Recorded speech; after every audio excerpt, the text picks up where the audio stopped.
방금 부동산에 다녀와 돌아가신 어머님의 땅에 대해 이야기하고 온 길입니다. 남편과 오는 길 내내 초코파이 봉지를 만지작거리며 눈물 흘렸네요. 못된 시누이 때문에 마음고생 많이 하다 가신 시어머니. 그동안 참 별일이 다 있었죠. 남아있던 속상한 마음 훌훌 털어버릴 겸 글을 한번 써봅니다. 저는 결혼한 지 20년이 넘은 중년의 부부입니다. 산전수전을 다 겪고 이제는 남편과 인생의 동반자, 그 이상의 절친한 친구 같은 느낌이 들 정도로 서로에게 충실히 하며 살고 있습니다. 남편에게는 누나가 있어요. 아니, 있었다고 해야 할까요? 지금은 연을 끊었으니까요. 시누이는 제가 아는 사람 중에서 가장 인성이 고약한 사람이었습니다. 같은 배에서 나온 저희 남편은 심성이 참 곱고 바른 데에 반해 시누이는 개차반으로 자라난 걸 봐서 아마 태어날 때부터 그런 사람이었나 봅니다. 아주 어린 시절부터 사고란 사고는 다 치고 다녔다고 하니까요. 국민학교 시절에는 반아이 한 명을 죽도록 괴롭혀 왕따시켰는데 그 수준이 참혹할 정도라 경찰서에서도 조사를 나왔다고 하더군요. 어린 미성년자라 조사 정도로만 그쳤지만 시어머니는 그 일로 동네에서 얼굴을 들고 다닐 수가 없었다고 해요. 그 밖에 크고 작은 경악할 만한 일들이 많았고 고등학교 들어가서는 양아치 오빠들과 친하게 지내며 학교도 다니는 둥 마는 둥. 그나마 남매가 공부는 잘하고 시부모님도 형편이 넉넉한 편이라 시누이까지 인문계 고등학교에 보냈다고 해요. 그런데 졸업 1년도 채 안 남기고 돌연 가출을 하면서 자퇴까지 하게 되었죠. 그래서 시누이는 학력이 중졸입니다. 그렇게 어딘가로 떠나버린 시누이는 몇 년간 연락하지 않았다고 해요. 시부모님 속은 그야말로 새까맣게 타들어갔지만 그래도 저희 남편이 홀로 남아 부모님 마음 잘 헤아려 드리고 효도하면서 공부도 꽤나 잘했기 때문에 그나마 참고 사셨다고 하네요.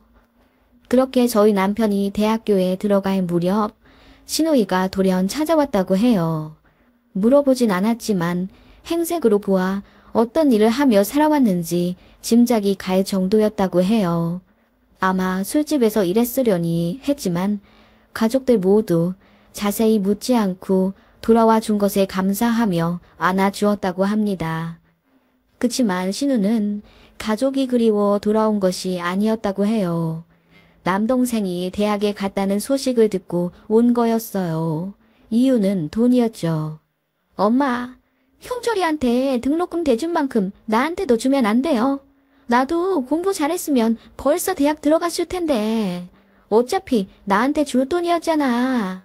대학 갔다고 생각하고 4년치 나한테 좀 주세요.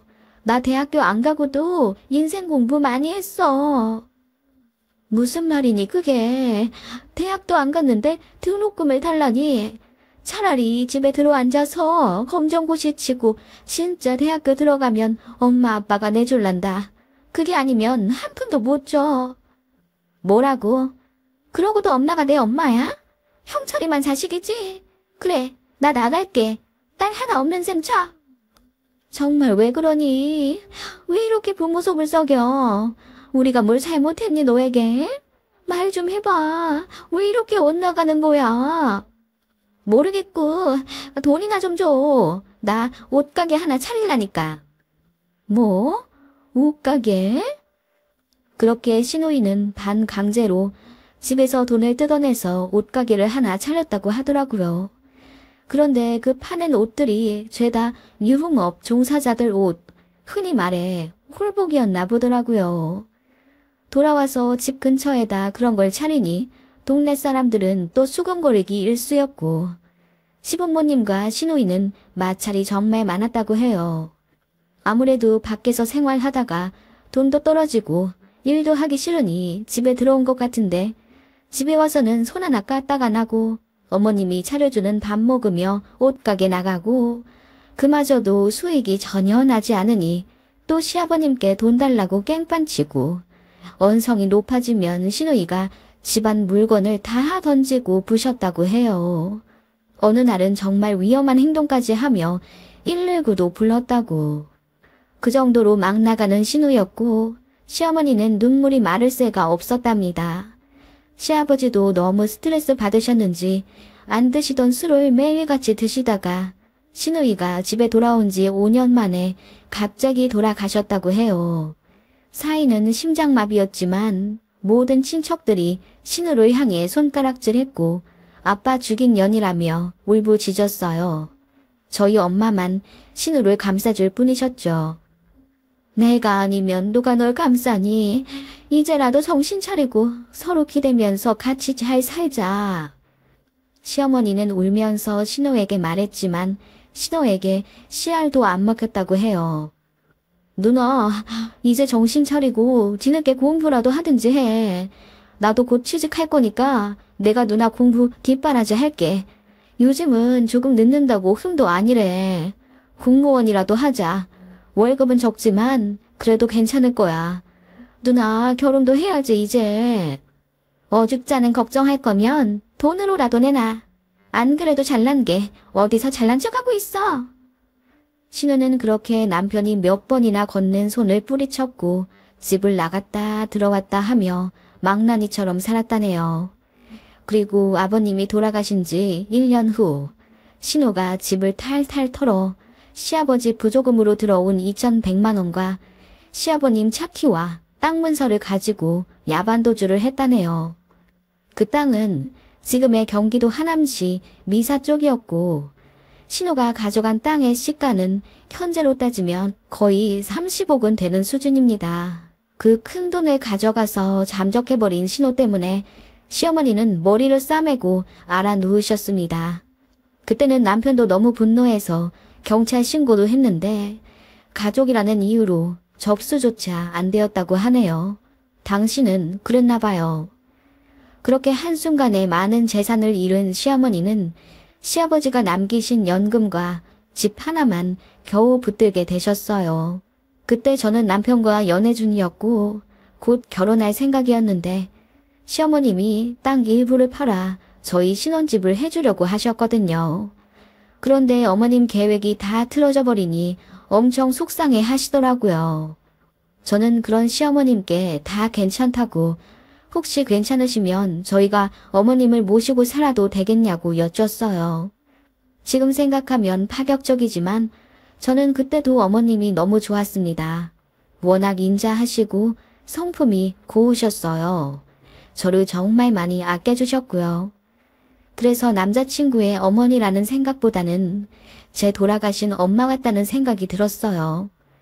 그렇게 저희는 시어머님 댁에서 합가하며 신혼을 시작했습니다. 생각 이상으로 어머님과 사는 건 참 좋았어요.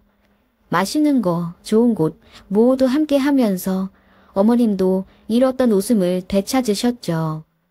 거기다 저희가 아이 둘을 낳으면서 그야말로 정신없이 10여 년이 흘렀습니다. 어머님도 같이 육아 도와주시며 울고 웃고 정말 많은 추억들이 켜켜이 쌓여 서로가 더욱 끈끈해졌죠. 신우의 존재는 가끔 까맣게 잊을 정도로요. 물론 시어머님은 가슴 한켠에 있는 아픔을 외면하지 못하셨겠지만요. 남편도 신우에 대해 아예 생각을 안 하려고 하는 것 같더라고요. 그렇게 저희 집에서 신우 혹은 고모는 암묵적으로 말하지 않는 단어가 되었습니다. 어머님은 저희와 살며 틈틈이 마을버스 타고 살짝 외진 시골로 가셔서 텃밭을 가꾸셨어요. 10평짜리 작은 밭인데 주로 마늘이나 파를 심으셨고 가끔은 보리도 심어 수확한 걸 일일이 볶아서 장에 내다 파시고 그 돈으로 저희 아들들 용돈 주시는 게 삶의 낙이셨습니다. 애들 등교하면 거기 가셔서 크게 노래도 틀며 따라 부르시고 기분 전환 하시는 것 같더라고요.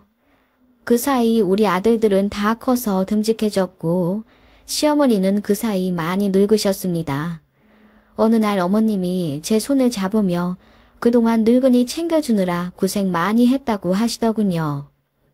어머님, 무슨 말씀을 그렇게 하세요? 저는 엄마가 생겨서 좋았어요. 그런 서운한 말씀 마세요. 나도 네가 진짜 내 딸 같아서 좋았다. 네가 진짜 내 딸이라면 얼마나 좋을꼬. 그동안 참 고마웠다. 어머님, 왜 자꾸 과거형으로 말하세요? 어머님은 언제부턴가 자꾸 고맙다고 안 하고 고마웠다는 식으로 과거형으로 말씀하셨어요. 들으면 괜히 마음이 아려서 그렇게 말씀하지 말라고 했죠. 지금 그때를 생각해도 참 눈물이 나네요. 어머님은 직감적으로 어머님의 건강이 안 좋아졌다는 걸 느끼신 모양이었습니다. 그 이후로 얼마 되지 않아 어머님의 건강검진에서 폐암 진단을 받았고 저희 아들들은 물론이고 저와 남편 모두 집이 떠나가라 울었습니다. 어머님만 담담하실 뿐이었죠. 엄마, 초기니까 치료하면 오래오래 같이 사실 수 있을 거야. 요즘 의학이 얼마나 발전했는데. 일단 의사 말대로 빨리 스케줄 잡자. 네, 어머님. 제가 책임지고 간병할게요. 어머님 무슨 일이 있어도 다 낫게 해드릴게요, 제가. 그렇게 어머님은 입원하셨고 저희가 살뜰히 모셨습니다. 어느 주말 아들들도 문병 와서 모처럼 온 가족이 병실에 다 모였던 어느 날 누군가 찾아왔더라고요. 자세히 보니 신호였습니다. 아니 누나가 여길 왜 찾아와? 왜? 또 돈 떨어졌어? 남편의 살기 어린 표정에 신호가 잠시 움찔하더니 저희는 쳐다도 안 보더니 우리 아들들을 보고 화색이 돌며 조카들이 언제 이렇게 컸냐며 웃고 놀라워하더군요. 무슨 사이코패스인 줄 알았습니다. 내가 니들 고모야. 인사해야지. 어디서 멀뚱멀뚱 쳐다만 보고 있어. 그 말에 애들이 어리둥절해 하다가 일단 고개 숙여 몽해하더군요. 제가 소리 지르며 여기가 어디라고 찾아오시냐고 했습니다. 그 말에 신우가 콧방귀를 한번 뀌더니 이러더군요. 우리 엄마가 연락했어요. 엄마 아프시다면서. 죽기 전에 한 번만 봤으면 좋겠다고 하셔서 내가 바쁜 일 미루고 여기 왔는데 아무도 날 안 반기네. 우리 엄마가? 엄마, 누나한테 연락했어? 그 말에 어머님이 고개를 숙이며 눈물 지으시더군요. 사실 몇 년 전 주변에 물어물어 신우의 연락처를 알게 되셨답니다. 그냥 간직만 하고 연락하지 않고 있었는데 어머님의 폐암 진단에 그래도 하나 있는 딸이니 얼굴이 보고 싶으셨던 겁니다. 그 마음은 이해가 갑니다. 내 배 아파 낳은 자식인데 아무리 사고치고 살았다 한들 어떻게 평생 모른 척하며 사시겠어요. 가뜩이나 돌아가실 수도 있는 상황인데. 신우는 그렇게 십수년 만에 돌아와선 자기가 어떻게 살았는지 무용담을 늘어놓더군요. 돌아가신 시아버님 재산을 가져간 것에 대해 일말의 죄책감도 없는 것 마냥요. 그 돈 가지고 좀 불리다가 그것도 어느 순간 다 부질없게 느껴지더라고. 그래서 다 기부하고 지금은 동해 쪽에 작게 카페 하나 하고 있어. 기부? 누나가 기부를 했다고? 아니, 훔쳐간 돈을 제자리에 갖다 놓지 못할 망정 기부를. 말도 안 된다고 느껴졌어요. 그래서 제가 말했죠. 기부하실 일은 없을 텐데 혹시 도박하셨어요? 제 말 한마디에 신우가 움찔하더니 파르르 떨며 저한테 손가락질하며 언성 높이며 미친 듯이 소리치르더군요. 네가 뭘 아냐면서. 그거 보고 확신했죠. 안 그래도 망나니로 살았는데 도박으로 다 잃었구나 싶어서. 그때 아들들은 밖으로 내보내서 망정이지 진짜 못 볼 꼴 보일 뻔했습니다. 그렇게 아픈 시어머니 앞에 두고 저희는 언성 높여 개싸움했습니다. 정신 차리고 나니 죄송하더군요. 그렇게 신우이는 엄마 얼굴 잠깐 보고 돌아갔습니다. 어머님은 그날 이후로 기력이 더 없어지셨고요. 엄마, 누나한테 연락했으면 나한테 먼저 말을 해줘야지. 미안하다.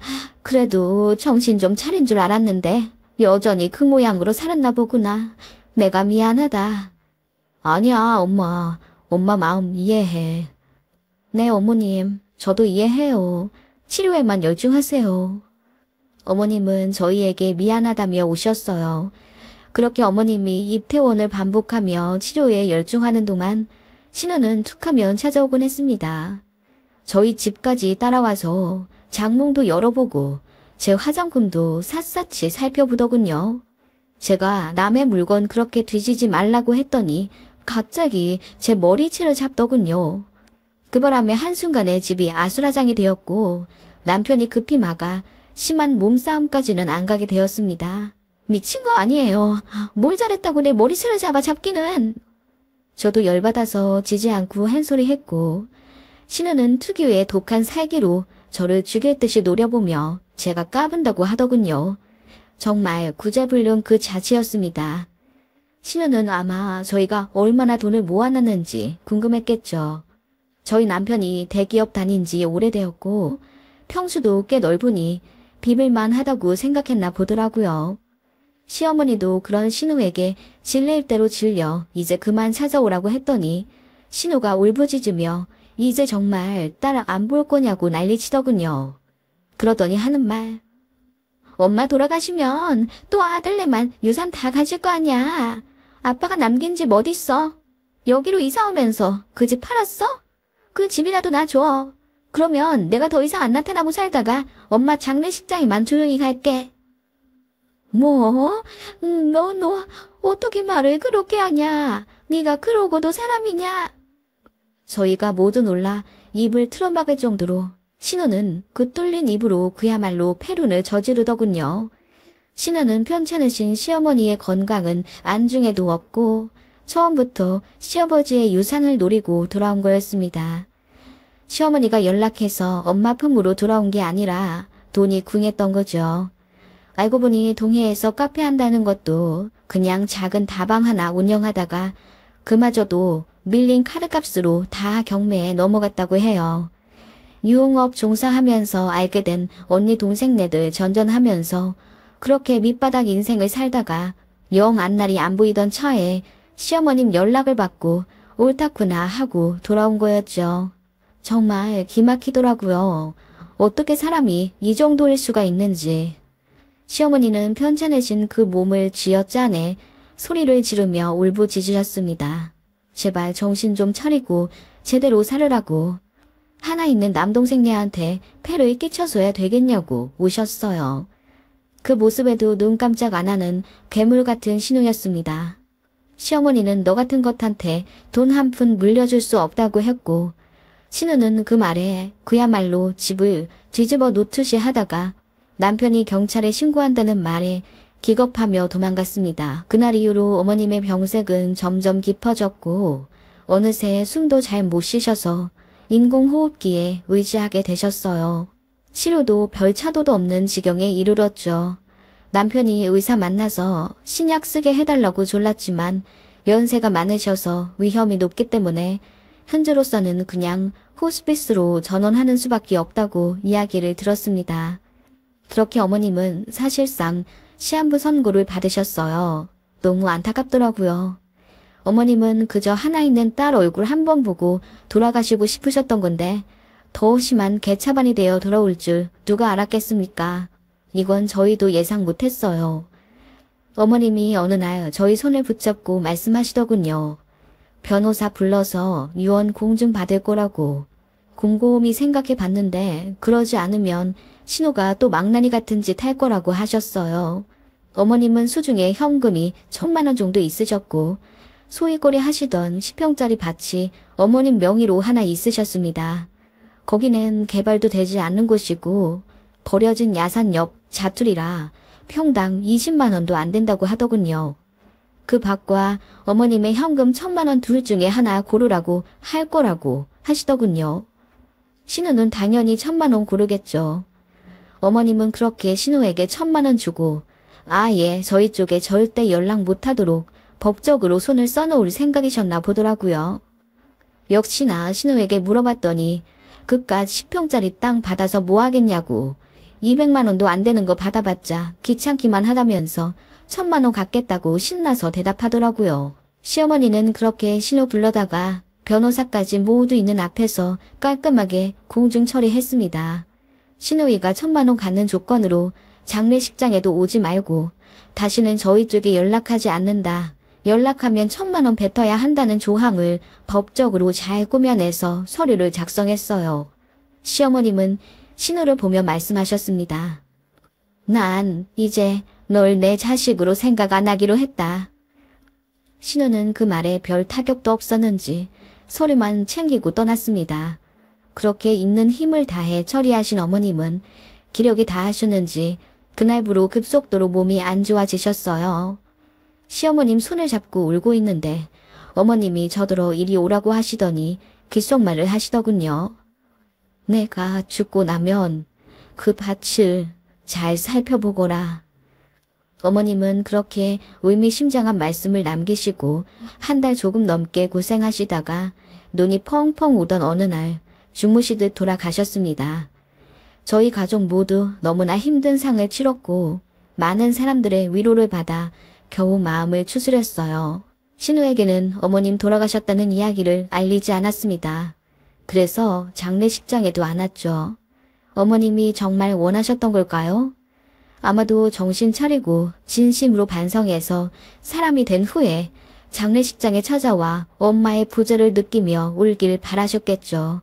어머님의 바람은 절대 이루어지지 못했지만요. 아무튼 그렇게 어머님 상을 치르고 저희끼리 마음을 달래다가 문득 어머님 말씀이 생각나 남편에게 말했습니다. 그리고 어느 일요일 이른 아침 남편과 그 밭으로 찾아갔어요. 어머님이 밭을 안 하신 지 2년이 넘은 터라 온갖 잡풀들이 다 자라있더군요. 거긴 사람들 왕래도 없는 곳이라 그야말로 폐허가 되어 있었습니다. 엄마는 이런 곳에서 무슨 텃밭을 하셨대? 그래도 여기가 조용하고 밑에 하천도 있으니 좋으셨던 모양이야. 마을버스 타는 재미도 있고. 여기를 살펴보려고? 무슨 말씀이실까? 남편은 곰곰 생각해보다가 차에서 삽을 하나 가져와 땅을 파기 시작했습니다. 그렇게 2시간쯤 파냈을 때 밑에 두꺼운 농업용 비닐이 하나 있더군요. 버려진 비닐인가 했는데 그렇게 오래돼 보이지도 않았어요. 남편이랑 영차영차 꺼내니 사과박스만한 크기의 뭔가가 비닐에 쌓여 있었습니다. 남편이랑 열어보니 어머님이 남기신 유품이었습니다. 처음에는 돌아가신 아버님의 작업복, 옷가지로 덮여 있었고 그 안을 열어보니 어머님의 쪽지 한 장 그리고 보자기에 쌓여진 무언가가 있었습니다. 쪽지부터 읽어보니 어머님의 필체로 우리 아들 내 거라고 실명과 함께 써져 있었고 보자기를 열어보니 어머님 폐물과 골드바가 끝도 없이 나오더군요. 얼추 세어보니 50개가 넘더군요. 말도 안 되는 일이라고 생각했습니다. 그런데 생각해보니 남편이 그러더군요. 돌아가신 아버님의 재산이 집이랑 금덩이 여러 개가 더 있는 걸로 알고 있었는데 그 금의 행방에 대해 어머님도 절대 말씀을 안 하셨다고 하더라고요. 남편 키우며 필요한 데 쓰셨겠지 하고 잊고 있었는데 어머님은 그 이후로도 꾸준히 금테크를 하며 불려오셨던 겁니다. 그리고 어머님만의 공간에 그렇게 숨겨두신 모양이더군요. 혹시라도 신호가 또 찾아와 집을 지져갈까 두려우셨는지 어머님만의 판단 하에 그곳이 가장 안전하다 생각하셨나 봅니다. 어머님은 생전에도 신호가 집 뒤져 집 문서고 통장이고 몽땅 훔쳐간 트라우마가 있으셔서 집에 귀중품 두기 꺼려하셨거든요. 어머님의 폐물과 골드바는 거의 9천만 원에 이르더군요. 남편과 상의하여 어머님 폐물은 고이 간직하고 골드바와 땅을 현재 시가로 바로 팔기로 했습니다. 그리고 저희 아들들 통장에 반씩 넣기로 정했죠. 그렇게 1년이 지난 후 연락하지 않기로 한 신호가 갑자기 집에 찾아오더군요. 너무 황당하고 열받아서 남편과 제가 쏘아 붙였습니다. 찾아오면 1,000만 원 다시 뱉기로 했는데 돈 갖고 온 거냐고 소리 지르니 엄마 돌아가신 거 이제 알았다고 유품이라도 가지러 왔다며 거짓 눈물을 짜내더군요. 아무것도 주기 싫다고 남편이 윽박 지르니 신호가 남편 보고 엄마가 얼마나 남기고 갔어? 1,000만 원보다 더 많아? 그러더군요. 그래서 남편이 신호 열받으라고 사실대로 다 말하더군요. 그래, 그딴 파보니 금덩이가 어마어마하게 많더라. 그 땅 같이 그랬어? 누나가 선택한 거야. 뭐, 땅에 금이 있었다고. 얼마나 있었는데? 하며 신호가 울부짖더니 이내 무릎까지 꿇더군요. 신호가 술자리에서 폭행죄로 연루되었나 보더라고요. 다행히 징역은 피했지만 집행유예 기간이라면서 엄마로부터 받은 1,000만 원도 다 쓰고 지금 제대로 된 집 하나 없다며 50만 원이라도 달라며 울더군요. 남편이 속 터져 하며 그러니까 엄마 말대로 제대로 좀 살지 그랬냐며 소리 지르니 더 엉엉 우는 신호였습니다.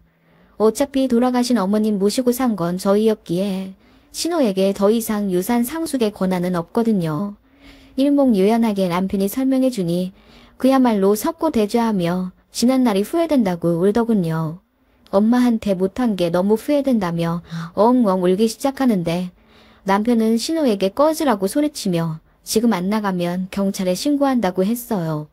집행유예 기간이라 더 몸살해야 하니 신우는 기겁하며 떠나더군요. 모르겠어요.